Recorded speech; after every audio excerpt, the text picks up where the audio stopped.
காரிமங்கலம் காவல் நிலையத்தில் காவலர் தினத்தை முன்னிட்டு பெண்கள் மற்றும் குழந்தைகளுக்கு எதிரான விழிப்புணர்வு. தருமபுரி மாவட்டம் காரிமங்கலம் காவல் நிலையத்தில் காவலர் தினத்தை முன்னிட்டு பெண்கள் மற்றும் குழந்தைகளுக்கு எதிரான விழிப்புணர்வு நிகழ்ச்சி போலீஸ் இன்ஸ்பெக்டர் பார்த்திபன் தலைமையில் நடைபெற்றது. ஒவ்வொரு வருடமும் செப்டம்பர் மாதம் 6ஆம் தேதி காவலர் தினமாக கொண்டாட தமிழக அரசு அறிவிப்பு வெளியிட்டதை தொடர்ந்து தமிழகம் முழுவதும் காவலர் தினம் சிறப்பாக கொண்டாடப்பட்டு வருகிறது. அதன் தொடர்ச்சியாக காரிமங்கலம் காவல் நிலையத்தில் காவலர் தினத்தை முன்னிட்டு பெண்கள் மற்றும் குழந்தைகளுக்கு எதிரான விழிப்புணர்வு நிகழ்ச்சி நடைபெற்றது. இதில் காரிமங்கலம் அரசு மகளிர் மேல்நிலைப்பள்ளி மாணவிகள் கலந்து கொண்டு காவல் நிலையத்தை சுற்றி பார்வையிட்டனர். தொடர்ந்து பெண்கள் மற்றும் குழந்தைகளுக்கு எதிரான குற்றங்கள் குறித்து விழிப்புணர்வு ஏற்படுத்தினர்.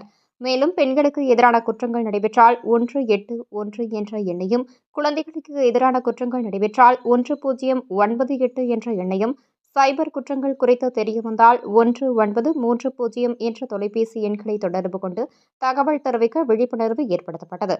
இந்த நிகழ்ச்சியில் சப் இன்ஸ்பெக்டர்கள் ஆனந்த்குமார், நிலைய எழுத்தர் சின்னசாமி மற்றும் சிறப்பு காவல் உதவி ஆய்வாளர்கள் பள்ளி மாணவிகளுக்கு விழிப்புணர்வு ஏற்படுத்தினர்.